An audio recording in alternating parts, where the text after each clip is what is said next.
We come around the back here. Now you can see no rear window. This is the big thing that everybody's talking about, no rear window.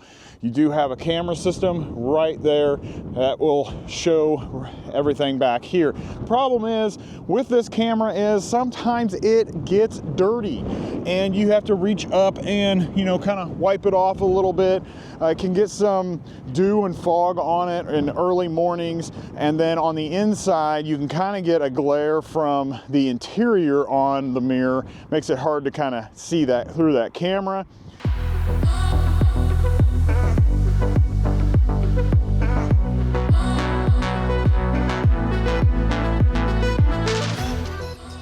If you're researching what makes the Polestar 4 different from other SUVs, the no rear window design is the big story.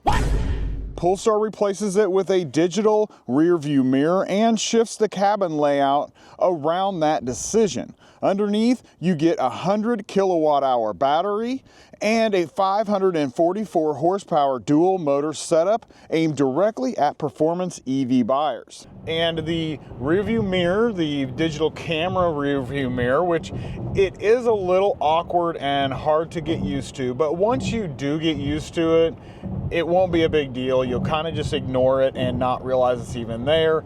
Plus, it pretty much stays the same all the time, and you don't have it getting blocked by cargo or passengers back there. And the only downfall that I've had so far is a little bit of glare from the interior on the camera on sunny days. Here is your digital camera. So you can see that everything is set up back there. This is directly behind the car. The one thing I don't know, it's got a glare on it. I don't know if you guys can see the glare that I'm seeing, but that is the only problem that I've really had with it so far. I haven't had the early morning dew or anything on it yet, and I haven't seen it get really dirty. I don't see that there is any type of a washer or cleaner on that camera, so you're gonna have to do it by hand if it is dirty.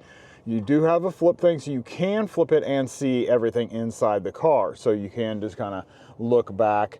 If you want to look back in the back seats to talk to somebody or something like that, you can do that. It is kind of a coupe shape and coupe design, but you do have a lot of room in there because without having to have a pillar and support for the window that's back there, this is all just solid, and they can make the structure back here thinner and give you more room in that back seating area. So I really like it. I think this looks great. Right. Door opens decently wide, not too bad. Shouldn't be too much problem getting kids in and out and car seats and that type of stuff. Driver's seat is in my driving position, and I have a good 4 inches in front of my knees. So tremendous amount of space back here, and above my head, I've got about 3 inches, 2.5, 3 inches to the glass panoramic roof up here. So that is perfectly fine too. And these Napa leather seats in here are super comfortable. This dual motor setup uses 2 electric motors for all-wheel drive, producing 544 horsepower and 506 pound-feet of torque.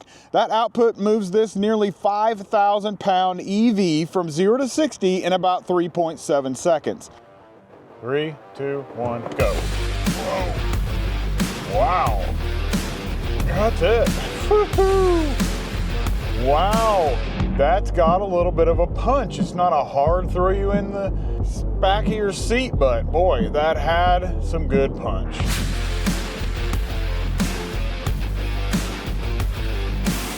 It has a 100 kilowatt hour battery pack, which supports both the performance and the 280 mile EPA range rating. If you're comparing horsepower and 0 to 60 performance against the Model Y performance or the EV6 GT, this 544 horsepower setup puts the Polestar 4 right in the mix. As you saw, the acceleration was really good and the power just kept building and building. It didn't slam me into the seat like some others do. Now that makes it a lot easier to handle on a daily basis, but doesn't make it quite as fun to drive as, say, like a Kia EV6 GT. On the strength side, this dual motor setup gives you real performance. 544 horsepower puts you directly in the Model Y performance tier. The design is genuinely distinctive, especially with the deleted rear window and the coupe roofline. The rear seat space is better than the exterior shape suggests because of the missing rear window. On the trade-off side, the ownership concerns center around software and interface design. Nearly everything runs through the main screen, and that increases reliance on system stability. Charging tops out at 200 kilowatts, which is competitive, but it does not match the faster 800 volt systems offered by some rivals in this price range. The Polestar 4 is perfect for those wanting a visually distinctive EV. With good performance, great rear seat comfort, and you don't care that all the controls are in the screen and you have moderate charging speeds.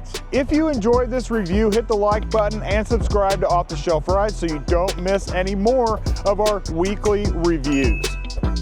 Have a blessed day.